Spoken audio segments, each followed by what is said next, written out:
हिंदू धर्म के भीतर 4 तरह की बंदरवाल होती है।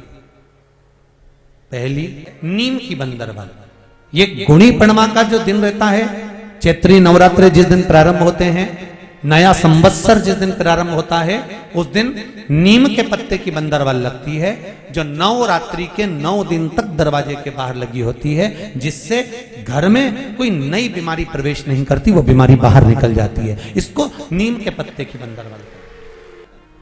दूसरे नंबर पर है आम के पत्ते की बंदरवाल। जब हमारे यहाँ सत्यनारायण भगवान की कथा करते हैं, ब्याह होता है, शादी होती है, शुभ कार्य होता है, तो दरवाजे पर आम की बंदरवाल लगती है। ये शुभ कार्य की सूचक है। तीसरे नंबर पर होती है पीपल के पत्ते की बंदरवाल।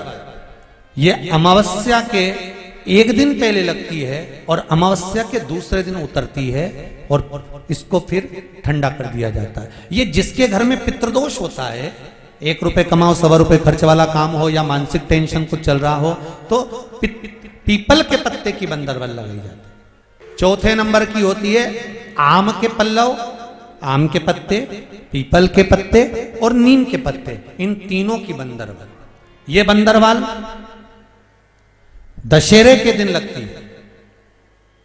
10वीं तिथि को लगकर एकादशी द्वादशी तक लगी रहती है, और त्रयोदशी के दिन इसको निकालकर विसर्जन कर दिया जाता है।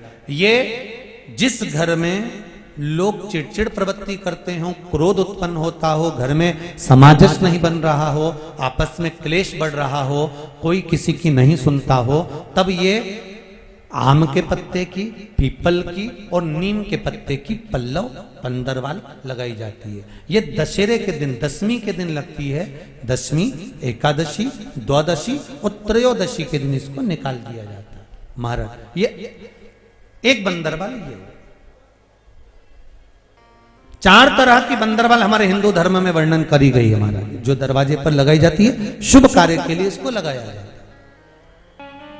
जब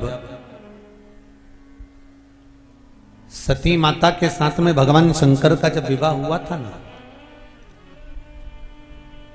तो सती मैया के साथ में जब बाबा भोलेनाथ जी का विवाह हुआ और सती मैया को विवाह कर कर शंकर भगवान जब कुंभज ऋषि की कथा सुनाने के लिए लेकर गए, तब सती ने भगवान शंकर से 5 बार कहा था कि भोलेनाथ,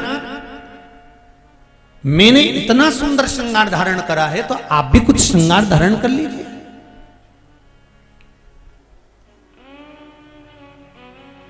आप भी तो कुछ पहनिए, आप भी तो कुछ श्रृंगार धारण कर लो। शंकर भगवान कहते हैं, सुनो सती,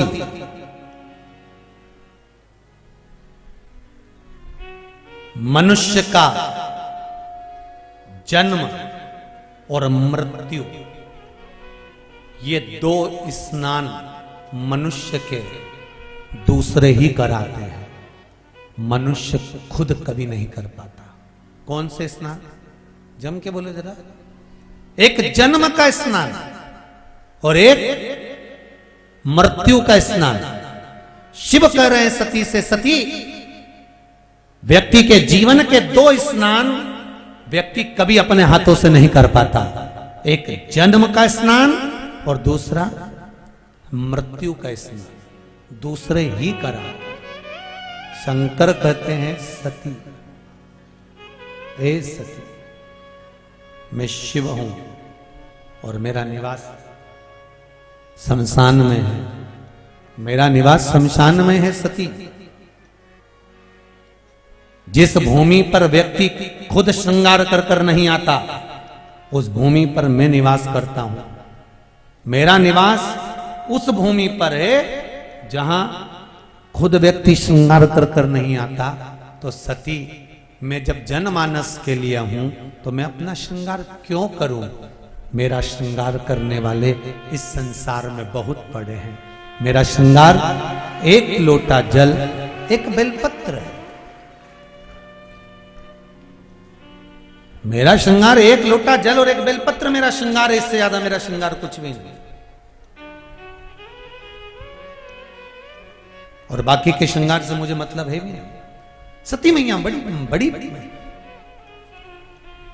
अचंभे में पड़ गई, और सती माता ने कहा, आप अपना श्रृंगार नहीं करोगे? हाँ, मुझे श्रृंगार की जरूरत है क्या?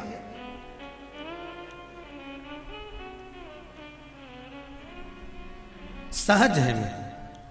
नमामि शमीशा निधमान रूपम विभुम। भगवान शिव आनंद की राशि है मेरा शिव, उसको श्रृंगार की जरूरत नहीं है। कितनी बार श्रृंगार शिव जी का होता है और कितनी बार एक जनी चंदन लगा कर गया, दूसरा फिर पीछे से पहुंच गया, एक लोटा पानी चढ़ा कर आ गया, श्रृंगार फिर चले गए। फिर कोई श्रृंगार कर गया, फिर कोई पानी चढ़ा कर चले गया, श्रृंगार फिर चले गए। शंकर का मंदिर शिवालय शिवलिंग ये बार बार बताता है कि श्रृंगार करा किसी ने, पानी चढ़ाकर कोई चले गया, फिर भी मैं नाराज नहीं हुआ। उसी तरह संसार है, आपने बहुत सारा अच्छा करा, उसके बाद कोई पानी चढ़ाकर चले जाए तो चिंता मत कर। शंकर भगवान का शिवलिंग ये बताता है कि आपने श्रृंगार करा, आपने कथा करवाई, सत्संग करवाया, मंदिर स्मरण पूजन पाठ आराधना सब कुछ कराया, तुमने दुनिया भर का काम करा, कहीं का आएगा कोई आ गया और तुम्हारे करे धरे पर एक लोटा जम के तो बोलो पानी डाल गया, घबराना नहीं, रोना नहीं, चिंता मत करना। पानी डालने वाले पानी डालकर जाएंगे, चिंता की बात नहीं है। फिर कोई आएगा, फिर चंदन लगाकर चले जाएगा, फिर श्रृंगार कर जाएगा, हारना नहीं। शिव जी के मंदिर में रोज श्रृंगार हो रहा है 15-15 मिनट में। बोलो रे जीजियों, सही है कि गलत है? आप लोग तो पशुपति व्रत करने जाती हो तो श्रृंगार कर आती है, इतने में दूसरी आ जाती है, फिर वो पानी डाल के चली जाती है, तीसरी आती है, फिर पानी डालकर चली जाती है। कितनी बार शिव का श्रृंगार होता है, कितनी बार बिगड़ जाता है। उसी तरह मनुष्य कितनी बार अच्छा करने का प्रयास करता है, फिर कोई पानी डालकर, बुराई कर अपशब्द कहकर, ताने देकर, गालियां देकर उस अच्छे काम पर लोग पानी डालने का प्रयास करते हैं। घबराना नहीं। शंकर कहते हैं मैं नहीं घबराता, तो तू क्यों घबराता है? मैं तेरे भीतर हूं, फिर श्रृंगार होगा, फिर आगे बढ़ेंगे, फिर तरक्की करेंगे। क्यों घबरा? तू रहे शिव जैसे। समय आया, जो सती माता जलकर भस्म हुई थी वो हिमालय राज के घर में प्रकट हुई और मेनावती के गर्भ से प्रकटी है। मेनावती के गर्भ से मेना, धन्या और कला, ये 3 पितरों की बेटियां हैं। पितृलोक में रहती थी। एक बार सनत कुमार बैठकर तप कर रहे थे, पितरों की तीनों बेटियां निकल कर गईं और इतने में जैसे ही पितरों की बेटियां निकल कर जाती हैं तो मेना के लहंगा जो था, जो लहंगा मेना पहनी हुई थी, उस लहंगे से सनत कुमार की जंघा पर चोट लग जाती है। थोड़ी देर बाद धन्या निकल कर जाती है, धन्या के लहंगे से फिर चोट लग गई। फिर कला निकल कर गई, कला के लहंगे से फिर चोट लग गई। शिव महापुराण की कथा कहती है, अगर कोई सत्संग कर रहा हो, भजन कर रहा हो, कथा सुन रहा हो, स्मरण कर रहा हो, संकीर्तन कर रहा हो, मंत्र जाप कर रहा हो, नाम जाप कर रहा हो, तो प्रयास करना अपने शरीर के द्वारा या अपने द्वारा उसके शरीर को कुछ कष्ट ना हो, उसके शरीर को कष्ट ना हो। सनत कुमार को क्रोध आ गया और सनत कुमार ने कहा, ए मेना, धन्या, कला, तुम पितरों की 3-3 बेटियां और तुम्हें विवेक नहीं है। ये तुमने अच्छा नहीं करा मेना, धन्या, कला।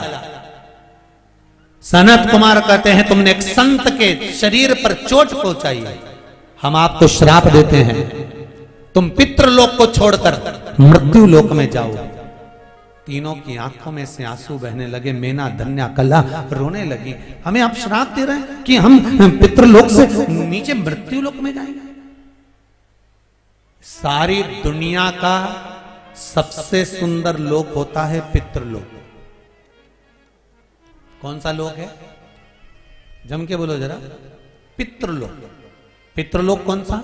जहां पर हमारे पूर्वज प्राण त्यागने के बाद जाते हैं पितृलोक में रहते हैं, वो सबसे सुंदर लोक है। पितृलोक सुंदर क्यों कहा गया है? तो शिव महापुराण की कथा कहती है पितृलोक इसलिए सुंदर है कि जितनी देर तक घर का व्यक्ति शिव महापुराण की कथा में बैठकर कथा सुनता है, उतनी देर तक वैकुंठ अधिपति भगवान विष्णु हमारे पितरों के कंधे पर हाथ रखकर कथा श्रवण करते हैं। इसलिए पितृलोक की विशेषता। अब आप लोग कितने लोग कथा को श्रवण कर रहे हैं, जरा देख लीजिए। जितने लोग कथा सुन रहे हो ना, जितने भी लोग कथा श्रवण कर रहे हो, आपके जो पितृ हैं, आपके जो पूर्वज हैं, आपके पितरों के कंधे पर स्वयं भगवान नारायण हस्त कमल रखकर, जैसे आप कथा सुन रहे हो ऐसे ही आपके पूर्वज भी भगवान विष्णु का हस्त कमल रखकर शिव महापुराण की कथा को पूर्ण श्रवण करते हैं। इसलिए पितृलोक की महत्वता श्रेष्ठ है। बंद हो गए बक्से। इसलिए पितृलोक की श्रेष्ठता हमारे यहां शास्त्र करता है। हम आपको श्राप देते हैं कि तुम पितृलोक छोड़कर यहां मृत्यु लोक में आओगे। मृत्यु लोक में चरणों में गिर गई, आप क्षमा करिए, कुछ कृपा कर दीजिए, कुछ क्षमा कर दीजिए, कुछ दया कर दीजिए। तब सनत कुमार ने कहा चिंता मत करो, जब मृत्यु लोक में आप आओगी तब मृत्यु लोक में तुम तीनों की गोद में 3 देवियां खेलेंगी जो संपूर्ण विश्व का कल्याण करेंगी। मैना की गोद में पार्वती, धन्या सुनैना बनेगी जिसकी गोद में सीता खेलेगी, कला कीर्ति बनेगी जिसकी गोद में राधा जी खेलेंगी जो संपूर्ण विश्व का कल्याण करेंगी। तुम तीनों की गोद में 3 देवियां खेलेंगी। और वही मैनावती की गोद में माता पार्वती जी खेल रही हैं। मैनावती की देवऋषि नारद जी ने कह दिया, इसका भाग्य का वर्णन कर दिया। इसको जो पति मिलेगा, भस्मी रमाने वाला, जटाजूट बांधने वाला, मृगछाला लपेटने वाला। पार्वती जी की माता जी ने सोच लिया विवाह नहीं करूंगी, पर ज्ञान प्राप्त हो गया था बचपन में, और बचपन का ज्ञान प्रबल ज्ञान होता है महाराज। पार्वती जी ने मन में विचार कर लिया था कि मैं अगर वरूंगी तो शिव को वरूंगी, इसके सिवा मैं किसी को नहीं वरूंगी, शंकर ही मेरे पति। खूब तप करा, खूब साधना करी, खूब करा, और तप और साधना का फल क्या हुआ कि शिव पार्वती के लिए तप साधना के बल पर उनको परीक्षा लेने के लिए जाने लगे। कामदेव को भस्म किया। अभी होलिकाष्टक चल रहा है, होलिकाष्टक चल रहा है ना। ये जो होलिकाष्टक है ना, जो 8 दिन होलिकाष्टक के जो रहते हैं, इसमें कोई शादी विवाह आदि कादिक जो शुभ कार्य होते हैं, मकान का प्रवेश मुहूर्त, ये नहीं होते। उसका कारण क्या है? क्योंकि जिस दिन फागुन के शुक्ल पक्ष की अष्टमी पड़ी थी, उसी दिन कामदेव जलकर भस्म हुआ था। और कामदेव जब जलकर भस्म हुआ था तो 8 दिन तक कामदेव की धर्म पत्नी रति रो रो के बेहाल हो गई थी, और देवताओं के दरवाजे पर जा जाकर अपना माथा रगड़ रही थी कि जब तक मेरा पति नहीं मिलता तब तक मृत्यु लोक में मैं सत्कर्म नहीं होने दूंगी। इसी को होलिकाष्टक कहा गया। रोती रही रहती, आंखों से नीर बहाती रही रहती। भगवान विष्णु के पास में भी गई, वहां जाकर निवेदन करा, प्रभु कृपा करिए, मेरा पति चले गया है, उसके लिए कुछ कृपा कर दीजिए। भगवान विष्णु ने कहा मैं कुछ नहीं कर सकता, आप देवाधिदेव महादेव से निवेदन करोगे तो ही काम होगा, क्योंकि जन्म देने वाला शंकर है तो मारने वाला शंकर है। जन्म मरण और परण, ये तीन शिव ने अपने पास रख रखा। आप उससे कहो जाकर महाराज, शिव महापुराण की कथा कहती है, जीवन में डॉक्टर ने कह दिया, डॉक्टर बोल दिया कि अब इनकी अंतिम समय चल रहा है, घर ले जाओ सेवा करो। डॉक्टर कह दिया कि घर ले जाओ सेवा करो, पर एक बात याद रखना कि लेकर तुम चले भी गए, पर जब तक उसके यहां से नहीं आएगी ना, तब तक बड़ा मुश्किल है। चाहे 50 बार गीता जी सुना दो, चाहे 10 बार गजेंद्र मोक्ष की कथा सुना दो, चाहे 5 बार तुम गंगा जल पिला दो, अपने को लगता है कि डोकरी निपट गई, जमीन पे सुलाया, 15 मिनट में फिर जिंदा हो गई, फिर जिंदा। अब मन करता है कि बताओ अभी तो मर ही नहीं, प्राणी नहीं छूटे। खूब लोगों ने कहा था खूब उम्र है, खूब लंबी उम्र है, क्या रेखाएं, खूब जिएगा, खूब लंबी उम्र होगी, खूब लंबी उम्र होगी, और मालूम पड़े शरीर छूट गया, प्राण चले गए। जन्म मरण परण तीन शिव के हाथ में है, कोई दूसरा उसको संभाल नहीं सकता, कोई दूसरा उसका वर्णन नहीं कर सकता। जन्म मरण परण ये शंकर ने अपने पास में रख रखा है, इसको कोई साध नहीं सकता, इसको केवल शिव ही साध, शंकर ही साध। भाग्य लिख दिया शिव ने पार्वती का। रति रोती रही, शिव जी के पास जाकर निवेदन करा। शंकर भगवान ने कहा चिंता मत करो, तुम्हारा पति भगवान कृष्ण का पुत्र बनकर उत्पन्न होगा और तुम्हें मिलेगा।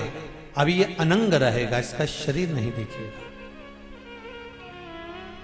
सुनो, आम के पल्लव में छुपकर कामदेव ने बाण छोड़ा था, इसलिए मुझे क्रोध आया था। आम के पल्लव,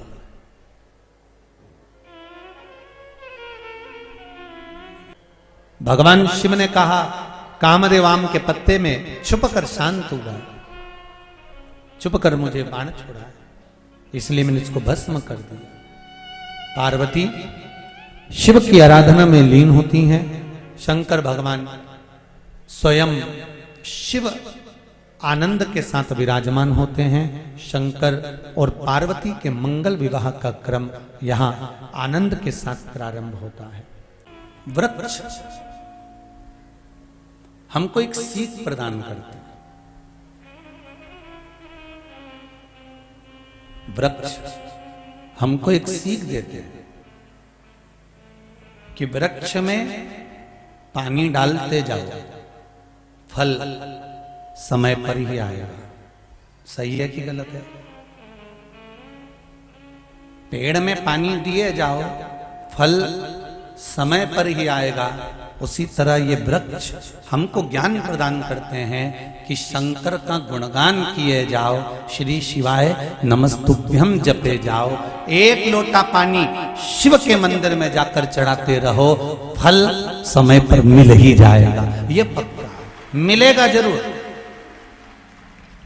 वृक्ष लगाया है तो फल मिलेगा, और अगर शिव के मंदिर में जाकर अनुमोदन करा है, शंकर के मंदिर में जाकर स्मरण करा है, शंकर जी के मंदिर में जाकर तुमने एक लोटा पानी चढ़ाया है, शंकर जी के मंदिर में जाकर तुमने एक बेलपत्र चढ़ाया है, शंकर जी के मंदिर में जाकर तुमने अगर एक चावल का दाना चढ़ाया है, शंकर जी के मंदिर में जाकर एक मूंग चढ़ाई है, शंकर जी के मंदिर में जाकर तुमने चंदन लगाया है, शंकर जी के मंदिर में जाकर लाल चंदन का जल चढ़ाया है, भगवान शिव के मंदिर में जाकर यदि कुशा का पानी भी तुमने शिव को चढ़ाया है तो वो खाली नहीं जा सकता। एक लोटा पानी अगर शंकर को चढ़ा रहे हो तो वो खाली नहीं जाएगा, उसका फल मिलेगा जरूर, वो प्राप्त जरूर होगा। एक तो जितने पत्र पढ़े हैं, पत्र तो बहुत सारे हैं, पर छोटे छोटे पत्र हम जो पढ़े,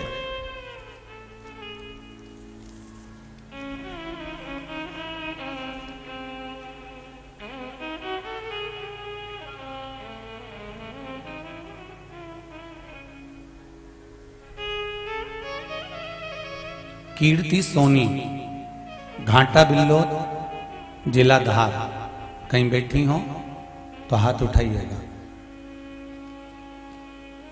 कीर्ति सोनी, घाटा बिल्लो, जिला धार। आप ही हैं बेटा? दोनों हाथ उठा दीजिए, हर हर महादेव कह दो एक बार, बोलो हर हर महादेव। कीर्ति दीदी, आपने पत्र लिखा है, गुरुजी मैं कंपनी के क्वार्टर में रहती थी, मेरे पिताजी थे, वहां शिवजी का मंदिर था, रोज जल चढ़ाया करती थी, पर जल चढ़ाने का क्या लाभ होता है ये जान नहीं पाती थी। जब से शिव महापुराण की कथा श्रवण करने में लगी हूं, तब से बाबा को जल चढ़ाने जाती हूं तो निवेदन कर कर आती हूं कि मेरे बेटे का जॉब लग जाए, सर्विस लग जाए। आप मानेंगे नहीं, पशुपति नाथ का व्रत किया और मेरा दूसरा सोमवार, ये पत्र आस्था चैनल वाले भी दिखा रहे हैं, पशुपति नाथ का व्रत किया और दूसरा सोमवार था और मेरे बेटे की जॉब लग गई। मैं बाबा को धन्यवाद देने के लिए आई। बेटो बहन बधाई हो आपको बहुत बहुत। बाबा देवादी देव महादेव की कृपा बनी रहे। विराजी बैठिए। हर हर। शिव भक्ति किसको कहते हैं? अरे तेरा ही दिया मैंने, खाया पिया है, तेरा शुक्रिया है, तेरा शुक्रिया है। मुझे भोले बाबा ने बहुत दे दिया है, तेरा शुक्रिया है, तेरा शुक्रिया है। अब शिव से जल चढ़ा रही हो, मना नहीं है, वो जल कहीं ना कहीं काम जरूर आ रहा है। एक बच्चे को ये नहीं मालूम होता कि पिता कौन है। माँ जन्म लिए बच्चे को ये सिखाती है, ये तुम्हारे पिता है, ये पापा है, ये पिता है, ये बाबूजी हैं, ये दादा हैं।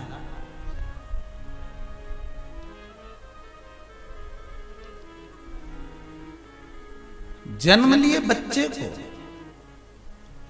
सिस्टर, डॉक्टर मां के पास लाकर सुलाते हैं तो मां को मालूम पड़ता है कि ये बच्चा है, मेरा है, क्योंकि मां को शुद्ध नहीं रह पाती।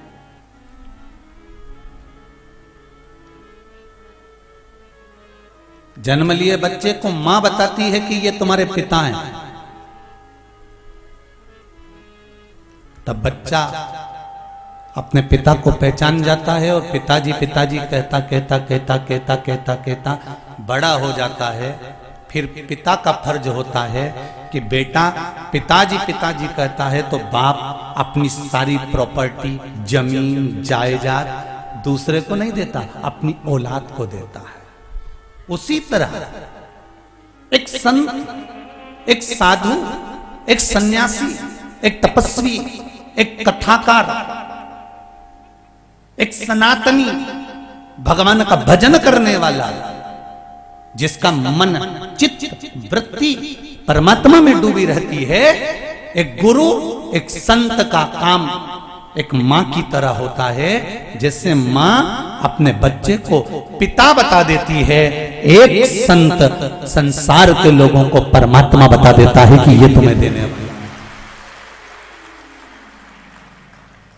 एक मां अपने बच्चे को बताती है कि तुम्हारा पिता है, और पिता का मतलब ये नहीं होता साधारण कि पिता यूं ही है। पिता है मतलब अपनी जायदाद, जमीन, दौलत, ट्रैक्टर, ट्राली, गाड़ी, बंगला सब कौन देगा? जम के बोलो जरा, अरे जम के तो बोलो। मां के मायके से आएगा? नाना जी देगा? मामा जी देगा? नहीं, कौन देगा? पिताजी देगा। उसी तरह संत कहते हैं, साधु कहते हैं, सन्यासी कहते हैं, तपस्वी कहते हैं, साधक कहते हैं, उपासक कहते हैं, और एक गुरु कहता है कि वो मेरा शिव संसार का पिता है। अगर आप के पास जाकर अपने दिल की बात कह दोगे तो ये पक्का है कि वो उठाकर तुमको कुछ ना कुछ दे ही देगा।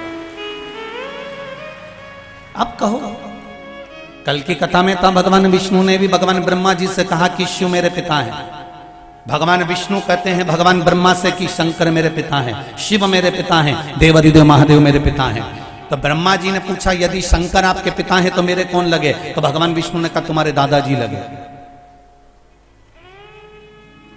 दादा का मतलब मालूम है आपको ना रहे? भगवान ब्रह्मा कह रहे हैं कि दादा का मतलब जानते हो? हाँ, दादा का मतलब मैं जानता हूं। क्या मतलब होता है दादा का? भगवान विष्णु ने कहा पोते की सारी गलतियों को जो माफ कर दे वो दादा होता है। पोते की सारी गलतियों को माफ कर दे वो दादा होता है। तो शंकर जी ने मेरी कौन सी गलती माफ कर दी? भगवान विष्णु कहते हैं ब्रह्मा जी इतनी जल्दी भूल गए?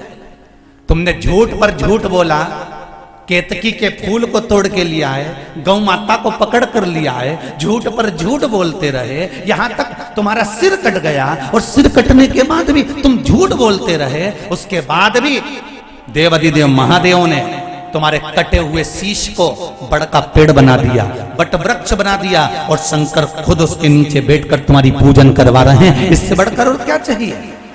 शिवजी का एक नाम हो गया बटकेश्वर महादेव, स्वयं शंकर अपनी पूजन इस बड़ के पेड़ के नीचे करवा रहे हैं तुम्हारी महत्वता को बढ़ाने के लिए।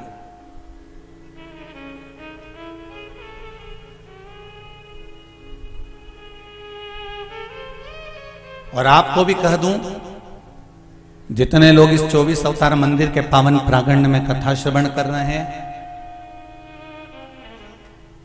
11 रुद्र मंदिर के निर्माण के अवसर पर ये कथा श्रवण कर रहे हैं, आपको भी कहना चाहूंगा, दादा की गोद में पोता बैठता है तो कुछ ना कुछ लेकर उठता है। आप भी शिव महापुराण में बैठे हो तो बाबा कुछ ना कुछ देकर ही विदा करेंगे। ये कोई साधारण नहीं है शिव महापुराण की कथा। बस उसको हमको पहचानना।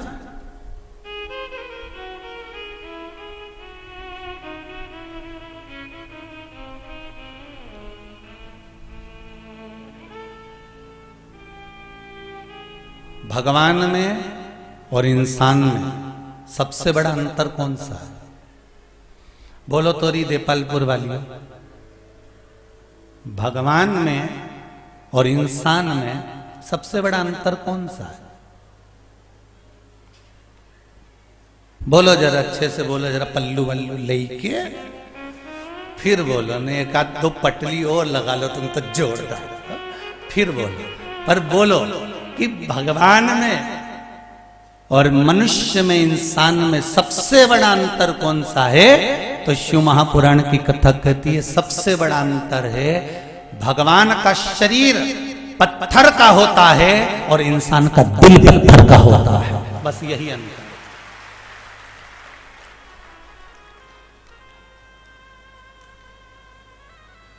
भगवान का शरीर पत्थर का है पर उसका मन पत्थर का नहीं है, और इंसान का हृदय पत्थर का है। शिव कथा कहती है जिस दिन तुम्हारा हृदय किसी गरीब को देखकर, किसी भूखे को देखकर, किसी निर्धन को देखकर, पहले के लोगों का दिल पत्थर का नहीं होता था साहब। गांव की, घर की एक बेटी, घर की एक बेटी, किसी गांव में अगर एक बेटी का विवाह होता था तो पूरे गांव की बेटी कहलाती थी साहब। ये पहले के लोगों का दिल होता था। आज के जमाने में घर में अगर बेटी जन्म ले लेती है और बड़ी होती है तो पड़ोसियों से ही डर लगने लगता है। क्यों?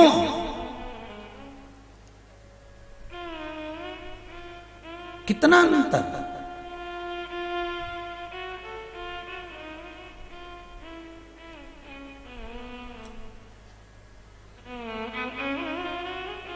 पहले अपने रिश्तेदारों के यहां जाना पड़ता था, ना गाड़ी थी, ना बस थी, ना मोटरसाइकिल थी, फिर भी कई लोग गांव के यहाँ बैठे होंगे, बहन उन भी बैठी हैं, जब रिश्तेदारों के यहाँ मिलने जाना होता था, ना गाड़ी मिलती थी, ना बस मिलती थी, ना घर में मोटरसाइकिल थी, साइकिल से पैदल कैसे भी किसी के साथ बैलगाड़ी से रिश्तेदारों के यहाँ मिलने चले जाते थे, 4-4 दिन रुक जाते थे। और एक आज का पत्थर का दिल लोगों का कि सारे साधन घर के अंदर हैं, मोटरसाइकिल भी है, जीप भी है, गाड़ी भी है, बस भी चल रही है, मोटरसाइकिल भी है, इसके बाद भी कोई किसी के यहाँ जाना पसंद नहीं करता। क्यों? क्योंकि पहले आते थे तो लोगों के दिल खुल जाते थे, आज के जमाने में आते हो तो लोगों का मुंह भगोने जैसा हो जाता है। कौन आएगा तुम्हारे यहां? सास के रिश्तेदार आते हैं तो सास ज्यादा काम करती है, सास के मन में कपट नहीं होता। बड़ी बहू के भी रिश्तेदार आते हैं तो सास उठकर चली जाती है काम करने के लिए रसोई घर में। छोटी बहू के रिश्तेदार आते हैं तो सास उठ के चली जाती है रसोई घर में काम करने के लिए। बेटी के रिश्तेदार आते हैं तो सास उठकर चली जाती है काम करने के लिए। पर बहुओं के मन में एक ऐसा विचार पैदा हो गया कि हमारे मम्मी पापा आए, हमारे रिश्तेदार आए, बड़ी की आए तो बड़ी काम करेगी, छोटी की आए तो छोटी काम करेगी। और सास के मन में यह भाव नहीं रहता, सास के मन में तो एक भाव रहता है कि हमारा बीआई जी आया है तो उसके आदर सत्कार कर दूं, सम्मान दे दूं, हमारा रिश्तेदार आया है, मेरे दरवाजे पर आया है, कोई खाली ना जाए, कुछ ना कुछ लेकर इसको भेजूं मैं। और सास का हृदय, दिल, मन, चित्त, वृत्ति बड़ी होती है।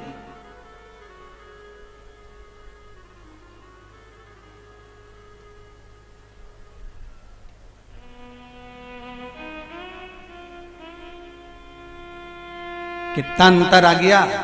पहले के जमाने में लड़कियों की शादी होती थी तो चला के देखते थे कि पांव पूरा जम रिया है कि नहीं जम रिया है। पांव गीला करवाते थे, पत्थर पे चला के देखते थे, पत्थर पे पांव पूरा जम जाए तो समझ लो ये घर जमा लेगी, और अगर पांव नीचे से पोला निकल जाए तो समझ लो ये घर को भी पोला कर देगी। पहले पांव देखते थे, आज के जमाने में मुंडा देखे। कितना अंतर।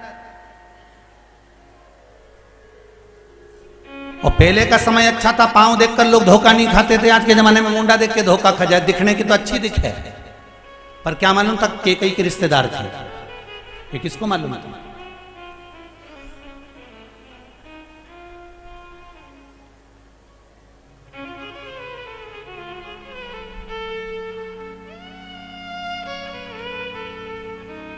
चित्तवृत्ति। अपने हृदय को अगर पुराने समय में दरवाजे पर कोई पशु भी आ जाता था, श्वान भी आ जाता था तो उसको भोजन दिया जाता था। आज के ज़माने में पड़ोस में बच्चे भूख से बिलखते रहते हैं और हम अपनी दिवाली का त्यौहार मनाते रहते हैं। करवा चौथ, तिल्ली का लड्डू, मकर संक्रांति, ये सब मनाकर खूब लड्डू खाते रहते हैं। मेरा निवेदन है, तुम कहीं दान देने जाओ मत जाओ, तुम कहीं कुछ देने जाओ मत जाओ, पर एक निवेदन जरूर है कि सबसे पहले अपने मोहल्ले में, अपनी कॉलोनी में, अपने आसपास में किसी भूखे को देख लेना। कोई भूखा तो नहीं है, किसी को कपड़े की जरूरत तो नहीं है, किसी को विद्या की जरूरत तो नहीं है, पहले उसके लिए कर्म करने का प्रयास करिएगा। कोई भूखा ना सो।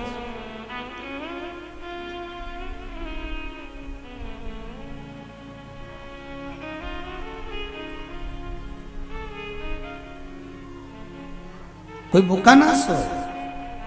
आप प्रयास करिए जीवन में कि कुछ अच्छा करते हुए चलना है हमको। जोड़ जोड़ के तो यहीं छोड़ के तो दुनिया चली जाती है, पर अच्छा कई लोग कहते हैं हम अच्छा करते हैं इसके बाद भी हमारा बुराई क्यों होता है, तो होने दो ना।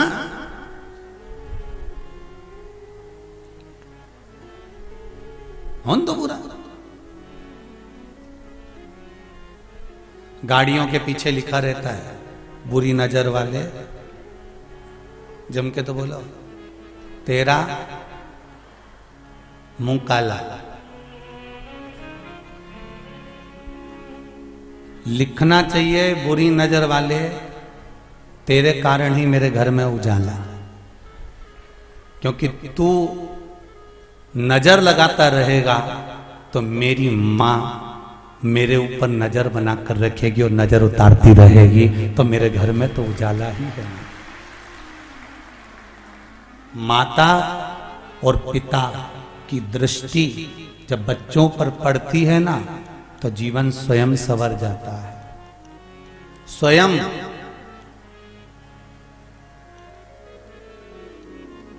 पहले के जमाने में बच्चों को डराते थे, कहते थे जैसे ही बाऊ आया बच्चे डर जाते थे।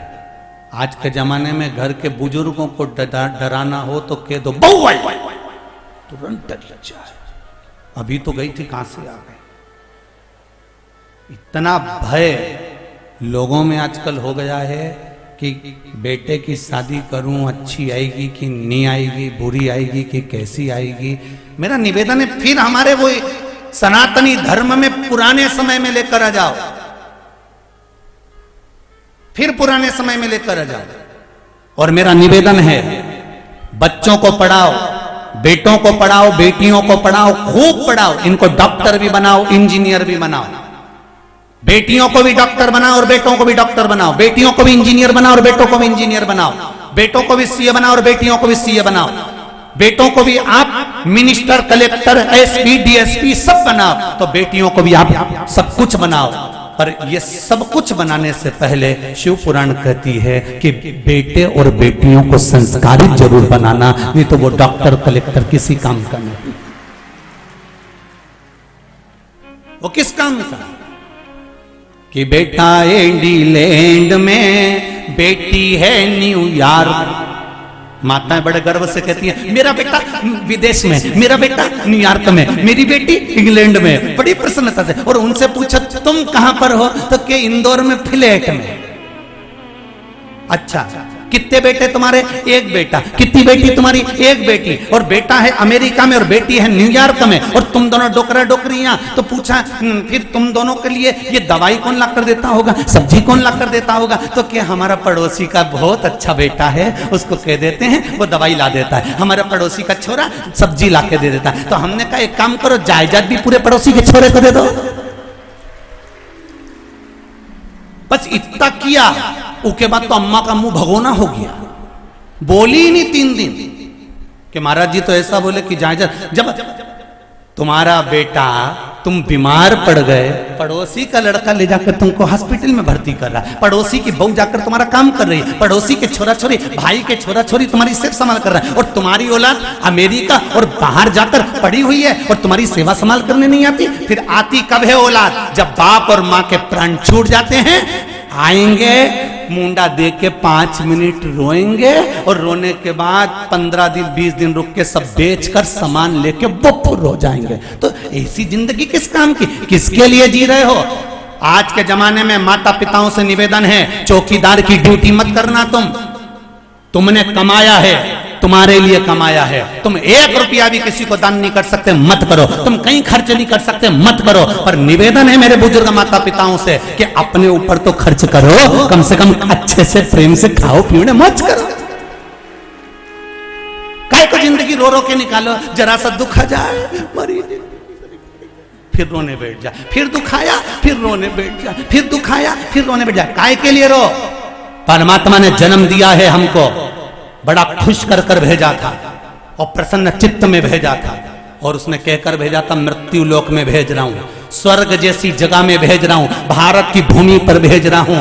और ये साधारण सी धरा पर नहीं भेज रहा, इस भूमि पर रहकर तू राम नाम जपना, कृष्ण नाम जपना और मेरी शरणागति ले लेना। ये शिव कहते हैं।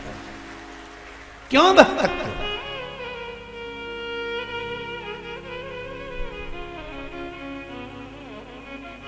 कि बेटा एडीलैंड में, बेटी है न्यूयॉर्क, और ब्राइट बच्चों के लिए हुआ बुढ़ापा डार्क। ओ काका क्या करोगे, ये रुपया कहाँ धरोगे, कहाँ रखने वाले, किस जगह?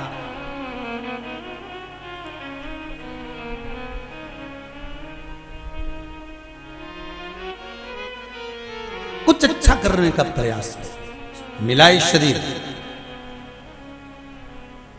वृक्ष में जैसे पानी दिए जाओ तो फल समय पर आता है, उसी तरह सत्कर्म करे जाओ, फल समय पर वो दे ही देता है। वो देगा, देने में पीछे नहीं हटेगा। दिया एक पत्र और है,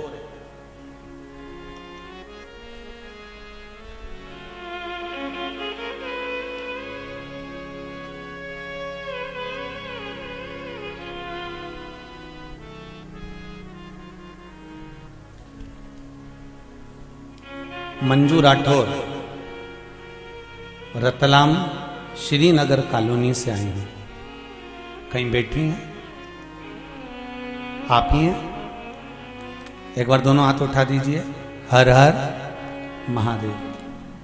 आपने लिखा है मंजू दीदी, गुरुदेव 11 सितंबर 2021 को मेरे बेटे का एक्सीडेंट हो गया था। आप पत्र में लिख रही हो बहन, हमको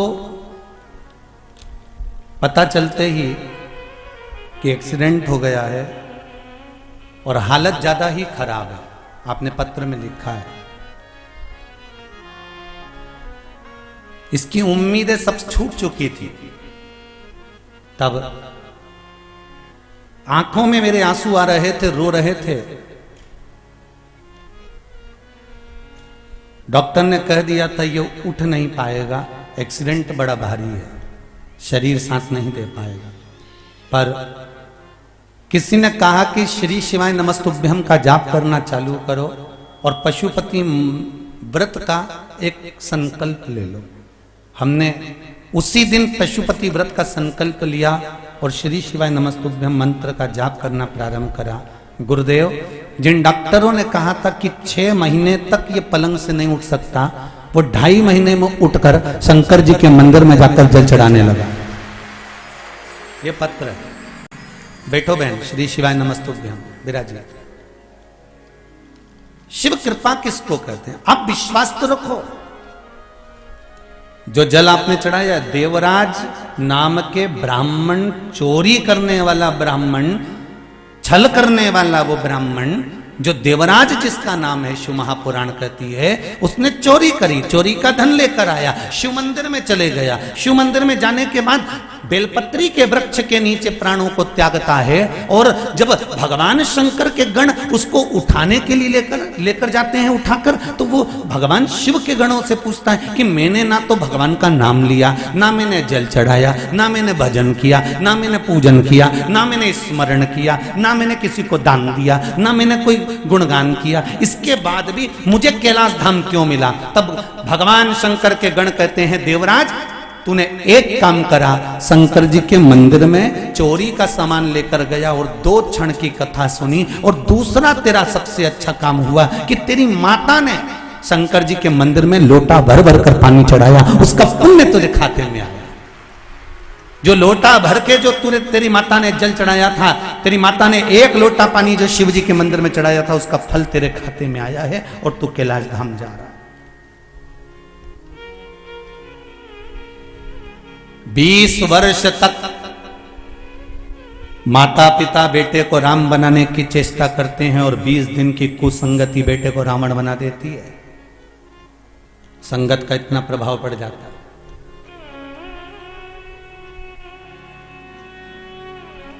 कुछ श्रेष्ठ करिए, कुछ अच्छा करिए।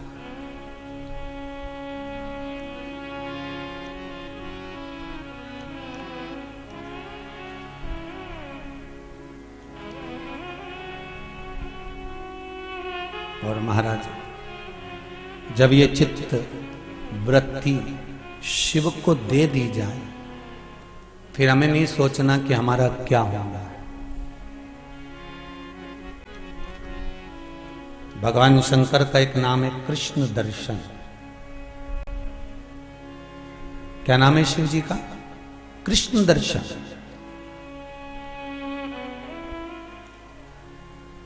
कृष्ण दर्शन का मतलब क्या है? क्या भगवान कृष्ण और शंकर का कहीं संबंध हुआ है इसलिए कृष्ण दर्शन नाम पड़ा होगा?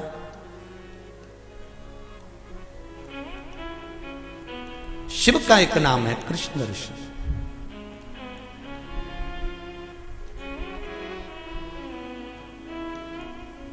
मनु के पुत्र नभाग,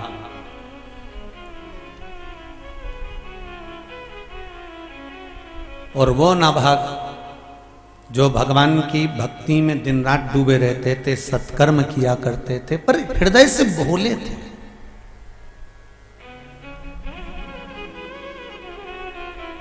भगवान को छल प्रिय नहीं है, भगवान को कपट प्रिय नहीं है, भगवान को बेईमानी प्रिय नहीं है। भगवान को अगर प्रिय है तो निर्मल मन सो मोहि पावा, मोहि छल छिद्र कपट ना भावा। शिव को प्रिय है आपका भोलापन। और कभी कभी भोलेपन में भी बहुत कुछ हो जाता है। जैसे एक पिताजी शांत हो गए, और पिताजी शांत हुए, और पिताजी शांत हुए तो माँ ने कहा बेटा देखो घर में तुम दो बेटे हो, एक बड़ा एक छोटा। पिताजी शांत हो गए हैं, उनकी अस्थियां रखी हुई हैं। पिताजी का मन था कि मेरी अस्थियों को गंगा जी में ठंडा कर देना। तो माँ बोली बड़े बेटे से बेटा एक काम कर, तू चले जा और ये अस्थियां ठंडी करिया, क्योंकि घर का तू बड़ा है, तू घर का बड़ा बेटा है, तू अस्थियां ले जा ठंडा कर दे। बड़े बेटे ने कहा ठीक है मम्मी, ठीक है माँ। और बड़ा बेटा जैसे ही अपने कमरे में गया, और पत्नी ने इतने में, अब वो तो जगदम्बा होगी कहीं की, जो उसने आंख दिखाई, तुम ही हो फिरी, चले जाओ। खूब अपनी अम्मा का कहना मानो, तुम तो जाओ। और अम्मा बोल रही है गाड़ी लेकर नहीं जाना, पैदल जाना, क्योंकि पिताजी की अस्थियां, पिताजी का मन था कि मेरी अस्थियां पैदल लेके जाना। जाओ जाओ जाओ, चले जाओ। अभी इतने में तो जैसे ही जगदम्बा गरजी, ऐसी गरजी, तो भाई ने अपना विचार चेंज कर दिया, छोटे वाले को बुलाया, सुन मुझे कल थोड़ा सा काम रहेगा, तू एक काम कर, तू चले जा, पिताजी की अस्थियों को ठंडा कर। यही पास में तो है।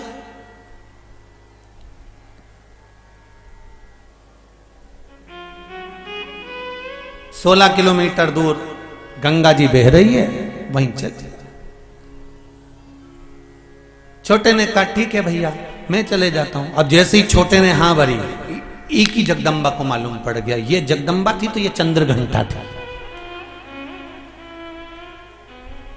ये जैसे ही गया अपने घर में कमरे में, और इसने कहा सुनो मैं कल पिताजी की अस्थियों को विसर्जन करने जा रहा हूं पैदल। इतने में हाँ हाँ जाओ, तुम्हारी जिंदगी में तो केवल गुलामी ही लिखी है, तुम तो केवल नौकर ही बनना, सेठ की जिंदगी तो तुम्हारे भैया जी रहे हैं। अच्छा ये माताएं जब शब्द कहती है ना तो ऐसी लपेट लपेट के कहती है जैसे केकई ने दशरथ से किए थे।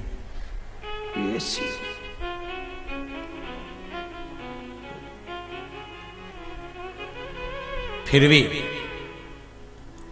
उसने कहा फालतू की बात मत कर, पिताजी की अस्थियां हैं मुझे जाना पड़ेगा। माँ ने सुबह अस्थियां दे दी, छोटा बेटा जाने लगा। माँ मैं जा रहा हूं, हाँ बेटा अच्छे से विसर्जन करके आना पिताजी की अस्थियों को। ले गया, 12 किलोमीटर दूर तक पैदल गया। वहीं से एक नल्ला निकल के जा रहा था, नाला। किसी गांव वाले से पूछ लिया ये नाला कहाँ जा रहा है, तो किसी ने बताया ये आगे जाके 4 किलोमीटर दूर पे गंगा जी में मिल जाता है। इसने सोचा काय कोई इतनी आगे जाऊं, उन्हें नल्ला में विसर्जन कर, उन्हें पिताजी की अस्थियों को नाले में डाल दिया। नाले में डाल के आ गया। माँ ने पूछा बेटा विसर्जन करी आया? हाँ माँ विसर्जन करी आया, पिताजी के गंगा जी छोड़िया।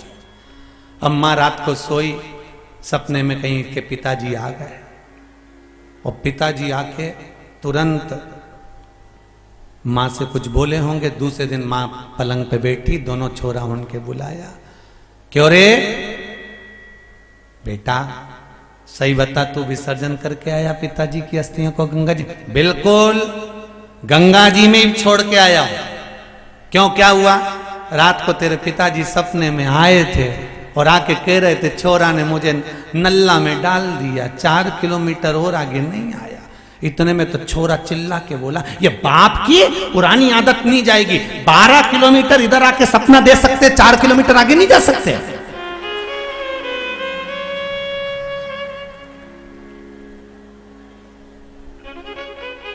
ये पिताजी की बहुत बुरी आदत है। 12 किलोमीटर पहले आके यहां बोल गए मां के सपने में कि मेरे को नल्ला में पड़ गया। 4 किलोमीटर आगे चले जाते उधर। अब बताओ,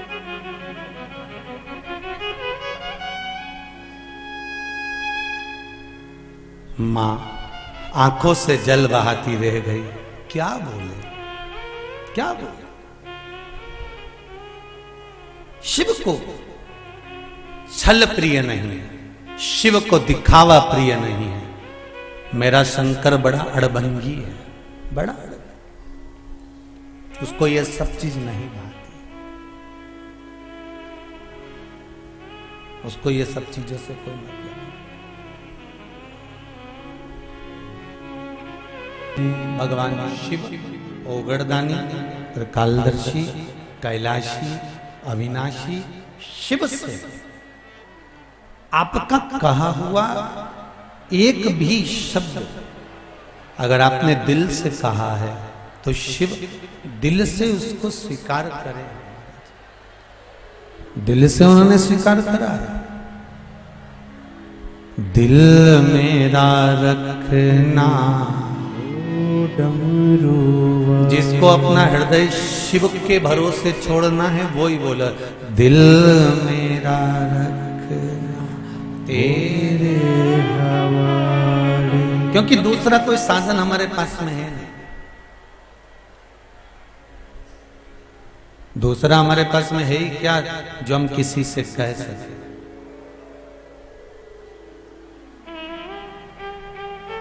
एक बात बड़ी सुंदर है, कहना उसी से चाहिए जो दिल से सुन ले। कहना उसी से चाहिए जो दिल से सुन ले। मेरे देवाधिदेव महादेव से कहोगे तो बाबा उसको दिल से श्रवण करता है, हृदय चित्त से सुनता है।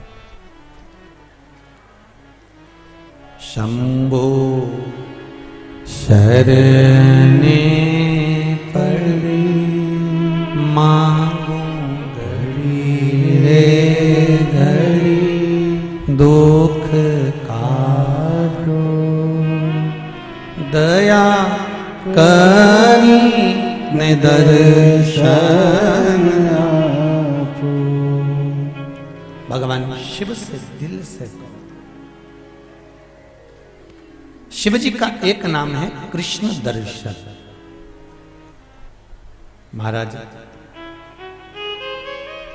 मनु के पुत्र नाभाग, जिन नाभाग ने भगवान की भक्ति को धारण करा,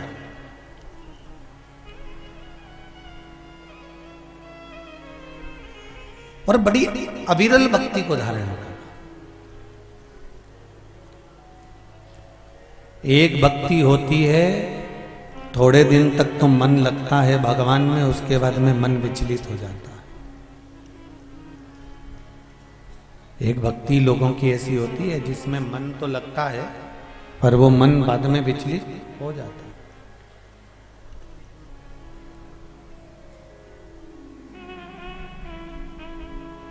सीहोर में कुबेरेश्वर धाम से ऑनलाइन कथाओं में आपको कहा था कि हमको बरसाती मेंढक नहीं बनना। बरसाती मेंढक कैसा होता है? सावन का महीना आया तो शंकर जी की भक्ति में रम गए, शिवरात्रि आ गई तो भगवान शंकर की भक्ति में रम गए। हमें बरसाती मेंढक नहीं बनना।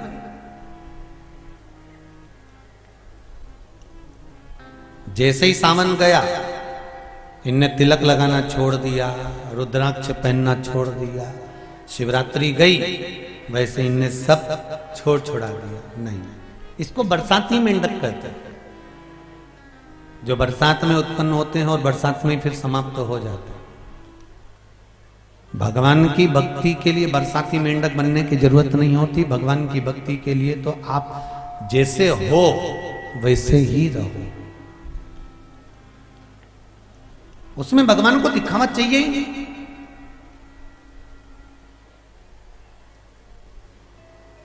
मेरे बाबा देवाधिदेव महादेव को तुम्हारे दिखावे से कोई मतलब नहीं। उसको तो केवल एक ही काम चाहिए, सत्यम शिवम सुंदरम।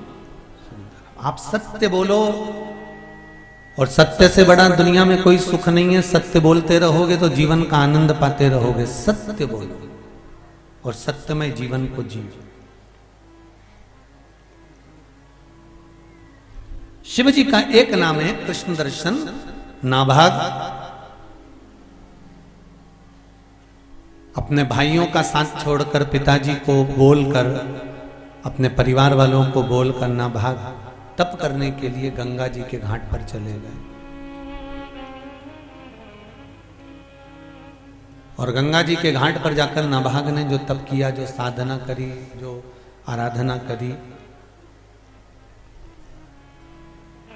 तप करने के बाद में लौट कर वापिस आए।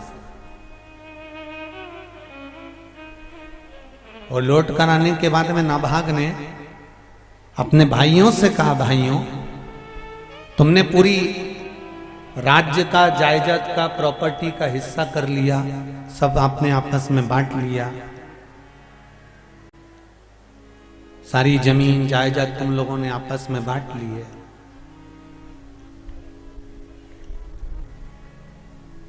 इस जमीन के हिस्से में, इस प्रॉपर्टी के हिस्से में मेरा हिस्सा कौन सा है?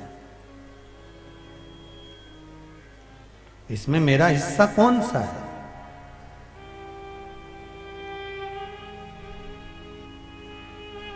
मुझे मेरा हिस्सा दे दो। चारों के चारों भाइयों ने कहा, तुम्हारे हिस्से में प्रॉपर्टी नहीं है, तुम्हारे हिस्से में तुम्हारे पिताजी है।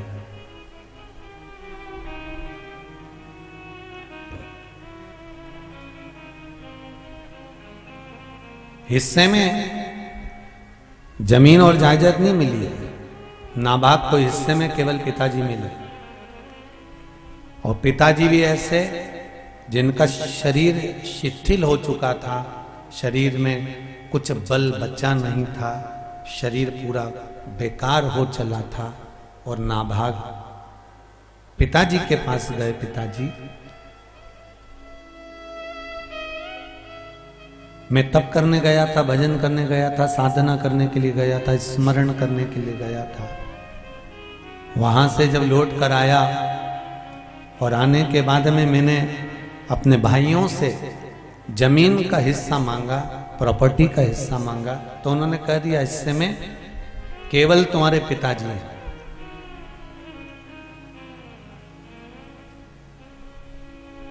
पिताजी बोले, बेटा ये तो गलत है।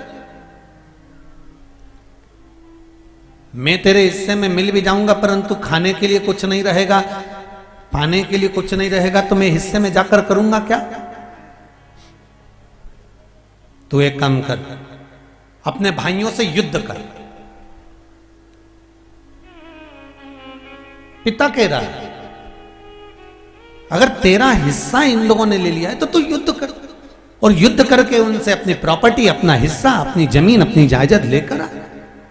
बेटे ने हाथ जोड़कर नाभाग ने अपने पिताजी से कहा, पिताजी अगर बाप जिंदा है और माता पिता के जिंदा रहते हुए अगर बेटा जमीन के लिए झगड़ा करे, तो वो माता पिता के दिल पर क्या बीतती होगी कि मेरे 2 बेटे, मेरे 4 बेटे, मेरे 3 बेटे, मेरे पुत्र, मेरे बेटे आपस में झगड़ा कर रहे हैं मात्र प्रॉपर्टी के थोड़े से टुकड़े के लिए।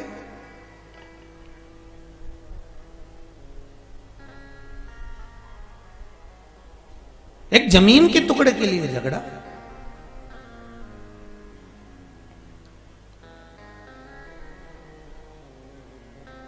पिताजी मैं युद्ध नहीं करूंगा। क्या तू युद्ध से तुझे डर लगता है? क्या तुझे युद्ध से डर लग रहा है? तो युद्ध क्यों नहीं करना चाहता? युद्ध से डर नहीं लग रहा पिताजी, फिर डर तो केवल एक ही चीज का लग रहा है, हम भाइयों में अगर मरेगा कोई तो भाइयों को दुख हो कि नहीं हो, पर माता पिता के जीवन में तो दुख होगा ना कि मेरी संतान चली गई मेरे सामने।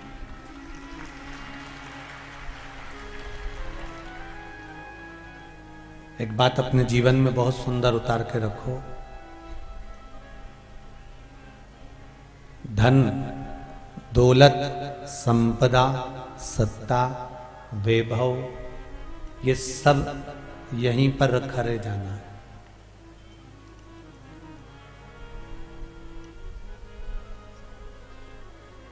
कितने भी बड़े ऑफिसर बन जाओ, कितने भी बड़े मिनिस्टर बन जाओ, कितने भी ऊंचे सिंहासन पर बैठ जाओ,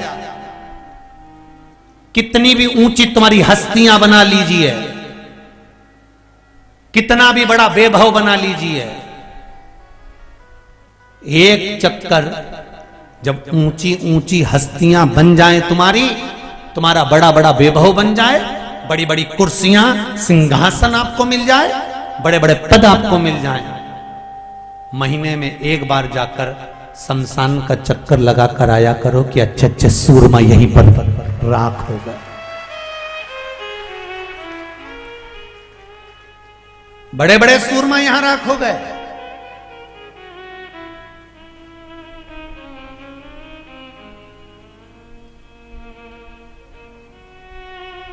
माइकल जैक्सन को 18 डॉक्टर की टीम चेक करती थी, 2500 बार तो उसने प्लास्टिक सर्जरी करवा ली थी। डॉक्टर बोलते थे उतना ही खाता था, डॉक्टर बोलते थे वही दवाई लेता था।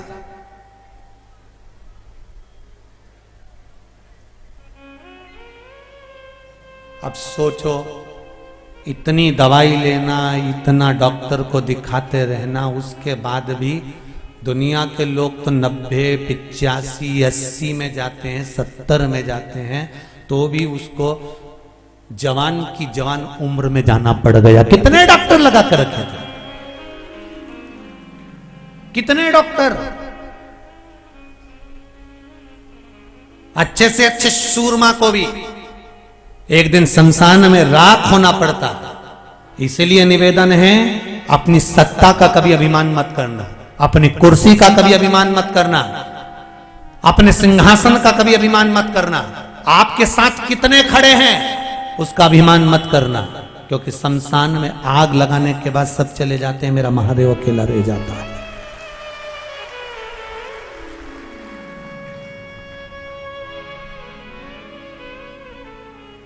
तुम्हारे साथ में कितने, अरे कौरवों के साथ में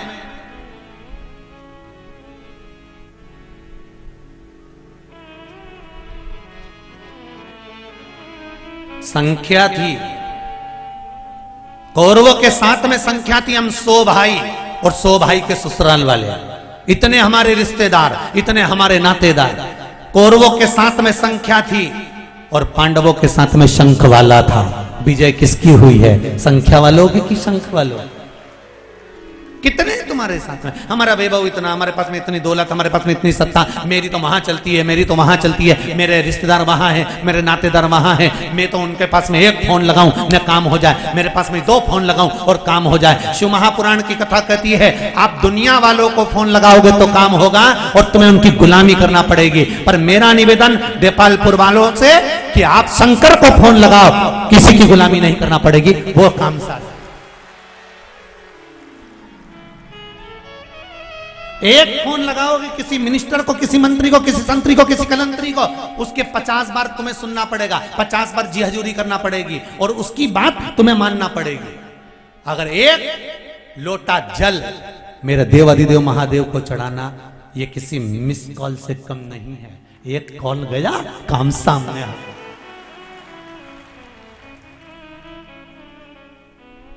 करो तो तुम, पर आप शिव के पास कब जाते हो? आप मेरे शंकर के पास कब आते हो? आप मंदिर कब जाते हो? जब सारी दुनिया से तुम हाथ पैर जोड़ के थक जाते हो, कोई काम नहीं करता, तब भगवान अब तू ही बच्चा है, भगवान की ओर धक्का खाया, जा कमला और जा जा जा।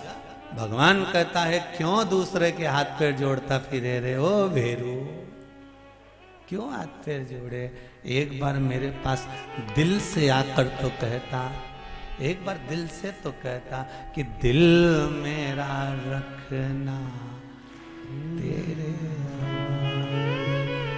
ओ डमरू वाले ओ काशी वाले, दिल मेरा रखना तेरे हवाले। उससे कहो दिल से। देखो एक पत्र अभी अल पढ़ा, उसमें बड़े सुंदर बात।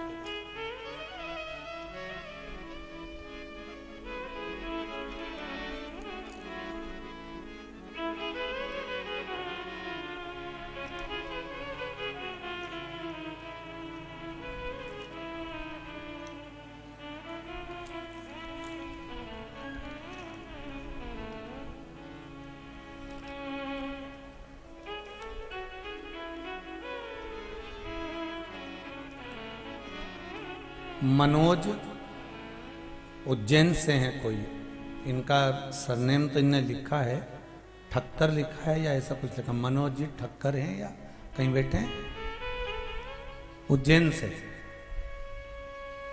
मनोज लिखा है, ठक्कर लिखा है कि क्या लिखा है, सरनेम वो पढ़ने में नहीं आ रहा।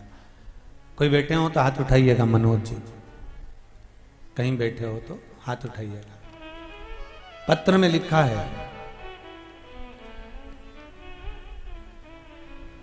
मैं शिव महिमा का क्या व्याख्यान करूं गुरुदेव। 28/9/2021 को पहली बार कुबेरेश्वर धाम आया और मैं बाबा को कहकर गया, मेरी एक 7 साल की बच्ची है जो बचपन से ही कम बोलती थी, ये पत्र में लिख रहा है।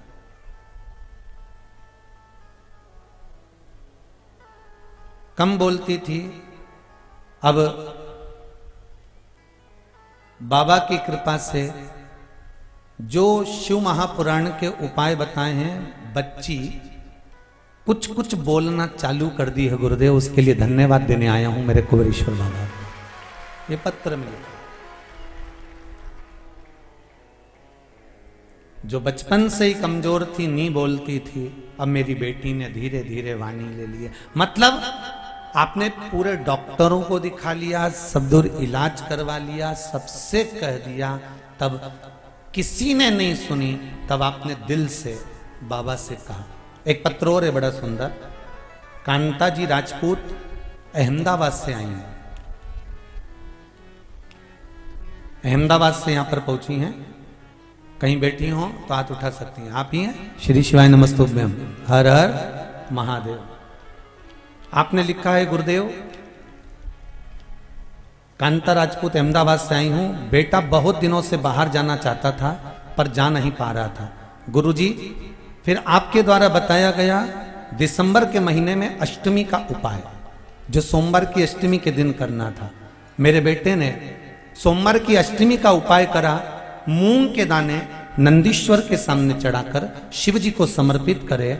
उसके बाद में जनवरी के महीने में मेरा बेटा दुबई चले गया है, बाबा को धन्यवाद देने हैं।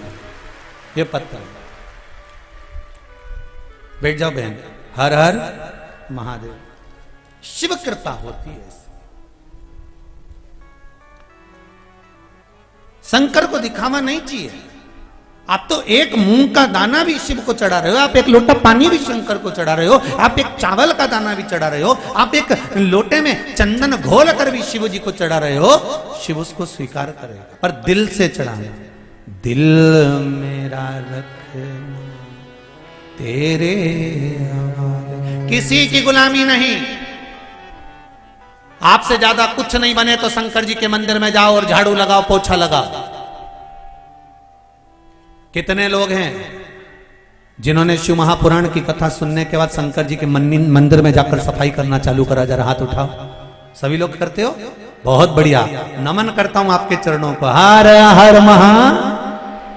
कुछ नहीं बने तो शंकर जी के मंदिर में चले जाओ।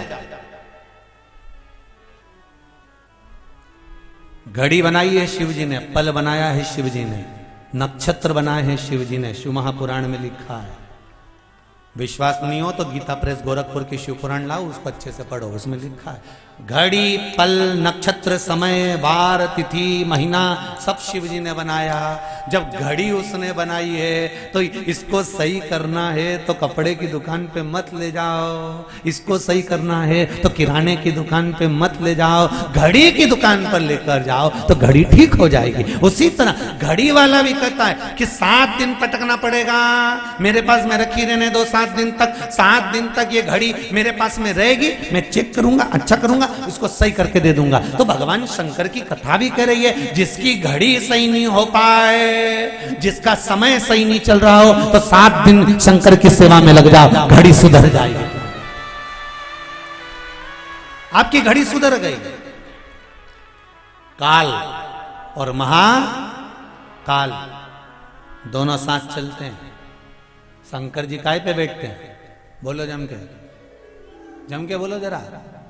नंदी पे। नंदी कौन है? वृषभ। नंदी, वृषभ, बेल को क्या कहते हैं? धर्म। धर्म का ही एक स्वरूप है यम।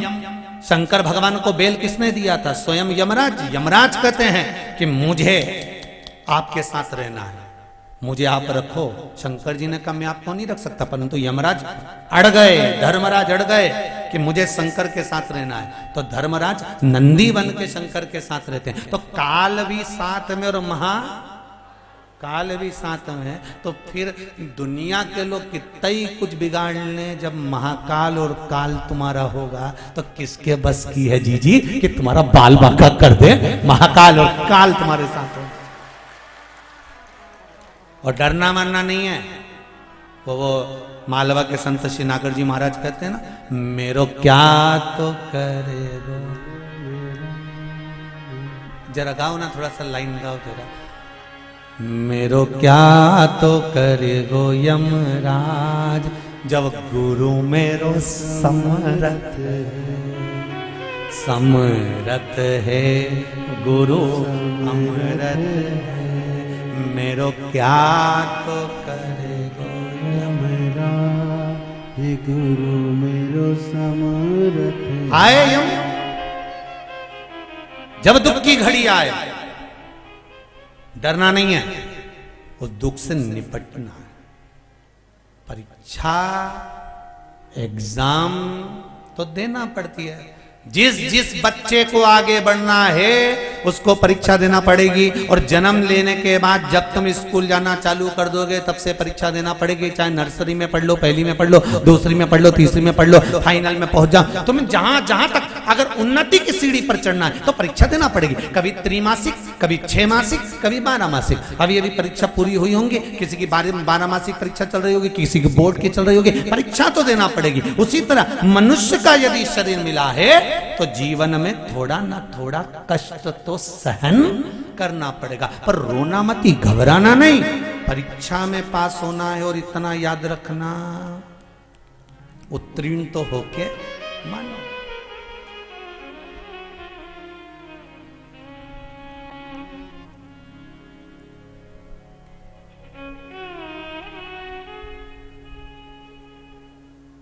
अरे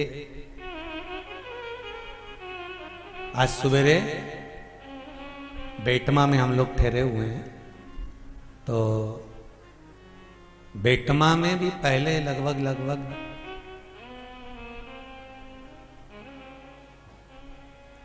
2004 में या 2003 में 2005 में बेटमा में एक बार कथा करी है माहेश्वरी महिला मंडल द्वारा।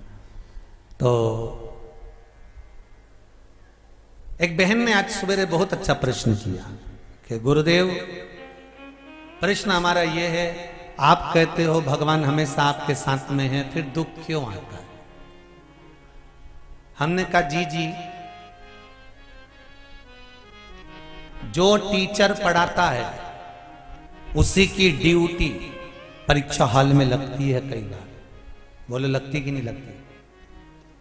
जो टीचर पढ़ाता है उसकी ड्यूटी परीक्षा हॉल में लगती है और बेटे के सिर पे पसीना आता है लिखते लिखते।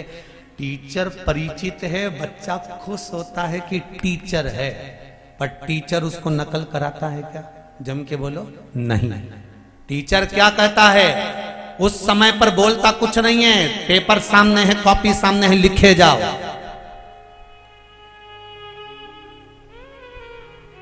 परीक्षा तो देना पड़ेगी, परीक्षा देना तुम्हारा काम है। टीचर भी है। जैसे वो बहन ने प्रश्न किया कि तुम कहते हो शिव साथ में, तो टीचर है साथ में, परीक्षा हाल में टीचर भी है। परीक्षा तुम दे रहे हो, कष्ट तुम्हें झेलना पड़ेगा, पर चिंता मत करना। टीचर इशारे में कह देता है पेपर तू दे, रिजल्ट तो मुझे ही बनाना है, बता दूंगा। परीक्षा तू दे, कर्म तू कर, संघर्ष तू कर, रिजल्ट मैं बनाऊंगा।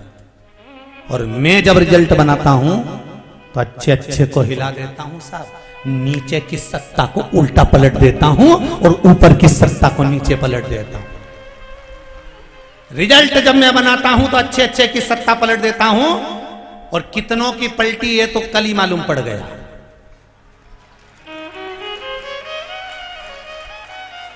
कब नीचे ऊपर कर दूं इसका मुझे कोई भान नहीं होता। बस रिजल्ट मैं बनाता हूं, तू अपना कर्म किएगा।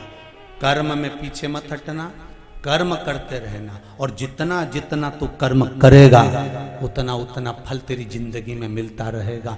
फिर निवेदन है, मत बुरे कर्म कर बंदे वरना पछताएगा, भगवान की आंखों से तू बच नहीं पाएगा, तू बच नहीं पाएगा।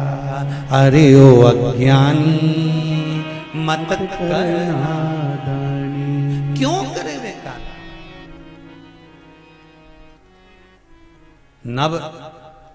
नवभाग पिताजी मेरे हिस्से में तुम मिले हो, युद्ध कर। नहीं नहीं, युद्ध नहीं करूंगा। अगर युद्ध करता हूं तो उसमें माता पिता का हृदय दुखेगा। अगर युद्ध करता हूं तो उसमें माता पिता का हृदय दुखेगा। मेरे को युद्ध नहीं लड़ना। फिर क्या करें? नाभाग कहता है आप मेरे हिस्से में आए हो, आप मेरे साथ चलो। पिता चले, एक कक्ष में रहने लगे।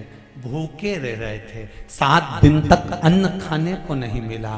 तब बेटे ने पिता से कहा, पिताजी क्या करूं आप बताओ। पिताजी कहते हैं काम कर, पास में ऋषि यज्ञ करा रहे हैं,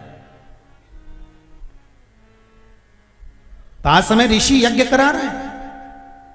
एक काम कर, तू उस यज्ञ में पहुंच जा।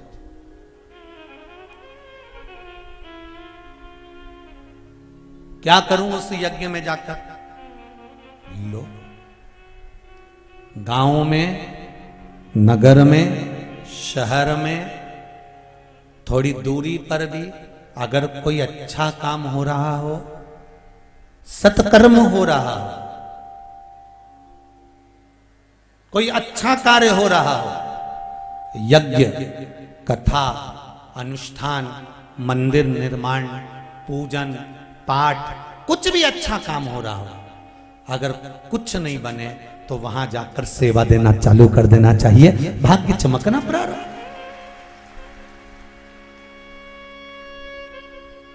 ये बात पंडित प्रदीप मिश्रा नहीं कह रहा है, ये बात शिव महापुराण का कृष्ण दर्शन स्वरूप कह रहा है। शंकर जी का एक नाम है कृष्ण दर्शन। शिव महापुराण का ये सुंदर वर्णन कर रहा है। नहीं तो आप कहो कि गुरुजी का इसमें लालच होगा, गुरुजी कह रहे होंगे कि सेवा करने जाओ, कहीं कथा हो, सत्संग हो, यज्ञ हो, तो वहां जाकर सेवा करो। ये कृष्ण दर्शन शिव महापुराण की कथा में वर्णन किया गया। भगवान शंकर का एक नाम है कृष्ण दर्शन।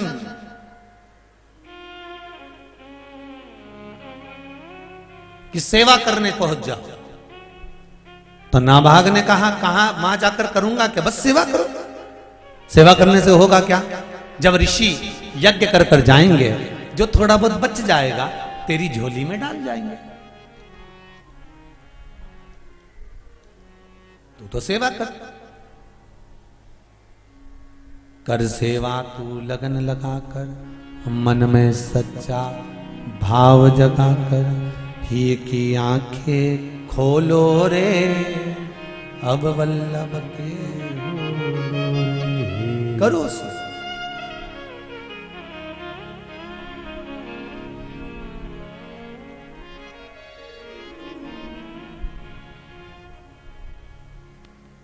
बस दिल से सेवा में लग जाओ। शिव मंदिर में जब भी जाओ, ना निंदा सुनना है और ना निंदा करना है। क्या होता है उससे? हमने जो व्रत किया है, हमने जो पूजन करी है, एक थोड़ी सी निंदा शंकर जी की या शिव भक्त की सुन लेते हैं तो 8 महीने जो हमने पुण्य करा होता है वो सब समाप्त हो जाता है। शिव मंदिर में ना तो निंदा करना है और ना निंदा सुनना है। जाओ, ऐसे टाइम पर जाओ कि हमें किसी की निंदा सुनने को नहीं मिले, हमें किसी की निंदा करने को नहीं मिले। हम जाएं और भगवान का भजन करें और वापस अपने अपने घर को आ जाएं। शिव पुराण में भी जाओ तो प्रयास करो कि हमारे द्वारा कोई निंदा ना हो, किसी के लिए अपशब्द ना निकले।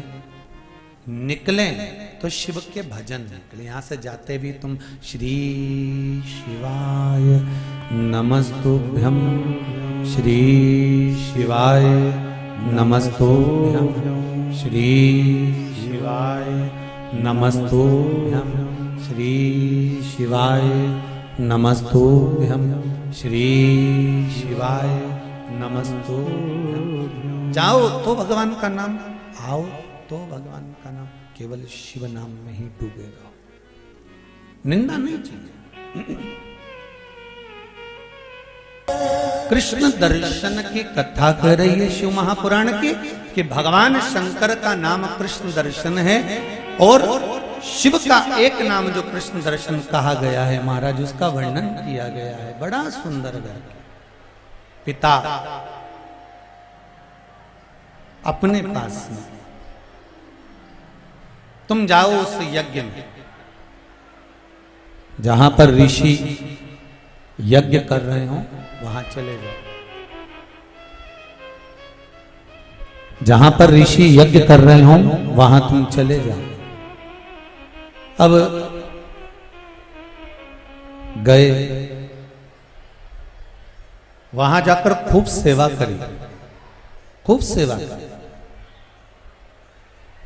और जो सेवा करना प्रारंभ करा, एक निवेदन आप सबसे, आप भी ध्यान रखिए जीवन में कि कहीं मौका मिल जाए दान करने का, पुण्य करने का, सत्कर्म करने का, भजन करने का, कीर्तन करने का, मंत्र जाप करने का, नाम जाप करने का या कहीं सेवा करने का यदि मौका मिल जाए तो उसको छोड़ना नहीं है। श्री, सब बोलो, साथ में बोलो, श्री शिवाय नमस्तुभ्यम। मौका मिले सेवा करने का करो। नाभाग ने सेवा करी, सेवा करी, ऋषियों जाने लगे यज्ञ पूरा कर कर। तो ऋषियों ने जो बचा हुआ सामान था, अन्न भाग था, सामग्री थी, वो सब की सब ऋषियों ने नाभाग को दे दी। सारी सामग्री नाभाग को दे दी। अब नाभाग को सामग्री मिल गई, जैसे ही ली वैसे ही भगवान शिव सामने प्रकट हो गए। सामग्री लेते ही भगवान शंकर सम्मुख में प्रकट हो गए। और महाराज कैसा स्वरूप है भगवान शिव का? कृष्ण दर्शन शिवजी का जो स्वरूप है, उसकी सबसे मुख्य अगर कोई चीज है तो वो है भगवान शंकर के नयन। भगवान शिव के नयन और भगवान शंकर के जो नयन हैं वो यहां पर कृष्ण वर्ण के मतलब काले हैं। इसलिए यहां पर शिव जी का नाम कृष्ण दर्शन पड़ा है। कैसे नयन है भगवान के? जम के बोलो जरा। काले, पूरे नयन मेरे शंकर के काले।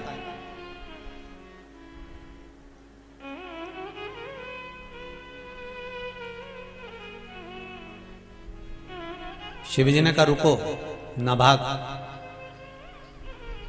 ये ऋषियों ने जो सामान तुमको दिया है मालूम है किसका है? नाभाग ने कहा प्रभु मैं तो जानता नहीं, पर ऋषियों ने यज्ञ पूर्ण होने के बाद जो बच्चा था वो मुझे प्रदान किया।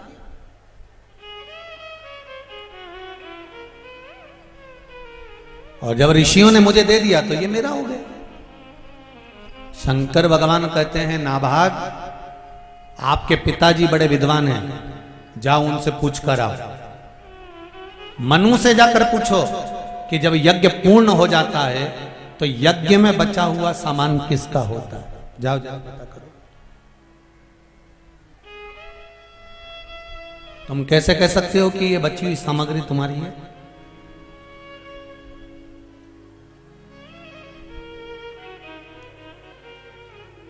जाओ जरा मालूम करो।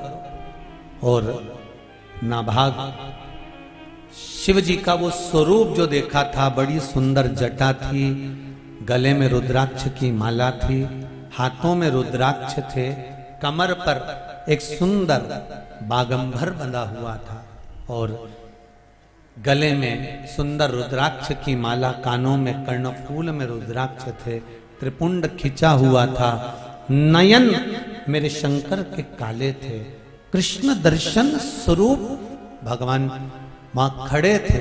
और नाभाग को भेज दिया जाओ जरा पता करो तुम्हारे पिताजी से कि यज्ञ में बचा हुआ सामान पर हक किसका होता है, जाओ जरा पता करो।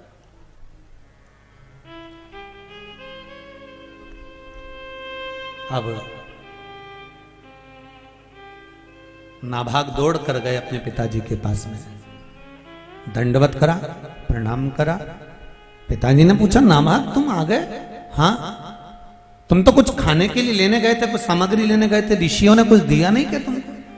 नाभाग बोले ऋषियों ने तो दिया था, परंतु वहां पर कोई एक पुरुष आकर खड़ा हो गया है, जटा बंधी हुई है, त्रिपुंड लगा हुआ है, गले में रुद्राक्ष की माला है, हाथों में रुद्राक्ष है, कमर पर सुंदर आनंद में एक बागंबर बंधा हुआ है और बड़ा सुंदर स्वरूप है, बस आंख काली है। कर्पूर गौरम कर्णावतारम, नेत्र काले हैं बस, शरीर बड़ा सुंदर, रुद्राक्ष धारण करे हुए। पिताजी वो कह रहे हैं कि यज्ञ में बची हुई जो सामग्री होती है वो मेरी होती है, यज्ञ में बचा हुआ सामान सब मेरा है, ऋषियों ने मुझको दिया है और वो कह रहे हैं कि मेरा है। अब आप बताओ मैं क्या कर सकता हूं? इतने में मनु ने कहा रुको, वो कोई साधारण नहीं है, वो रुद्र है, उसके पास जाकर निवेदन करो, उसका है। यज्ञ में बचा हुआ सामान, यज्ञ में बची हुई सामग्री, अनुष्ठान करने के बाद बचा हुआ जो सामान होता है वो रुद्र का होता है, वो शिव का होता है,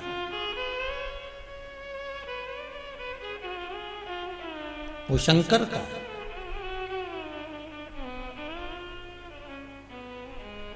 आप चरणों में उनके प्रणाम करना और प्रणाम कर करके देना, ये आपकी सामग्री है, आप रखिए, बस इतना कह देना। एक भोले से व्यक्ति को, एक साधारण से भोले से व्यक्ति को, बिल्कुल सहज सरल व्यक्ति को आप कुछ सामान थोड़ा ज्यादा उठाकर दे दो तो वो लेकर नहीं जाएगा। अरे इतना सारा कैसे ले जाऊंगा, आप तो अपने पास रख लो, मुझे नहीं चाहिए इतना।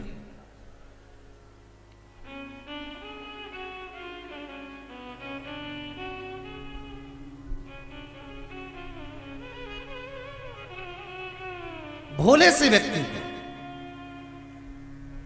जिसमें विवेकता नहीं है, केवल समर्पण है, केवल समर्पण।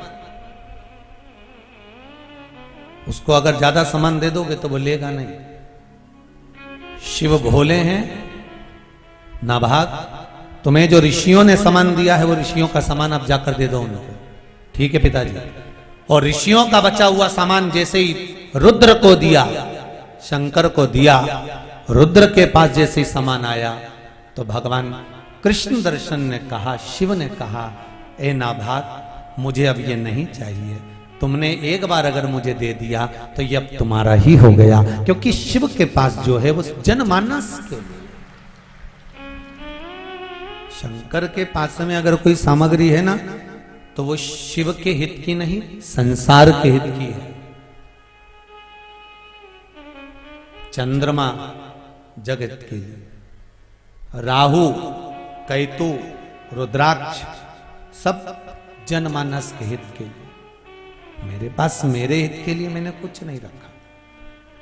मेरे पास मेरे हित के लिए तो शिव कहते हैं केवल एक नाम भारी है, और वो है 2 अक्षर का नाम राम। क्या नाम है? राम। वो मेरे लिए भारी है, बाकी का ये सब चीजें मेरे पास किसी काम की नहीं, आप ले जाओ। शिव और पार्वती का मंगल विवाह का क्रम यहां पर प्रारंभ होता है।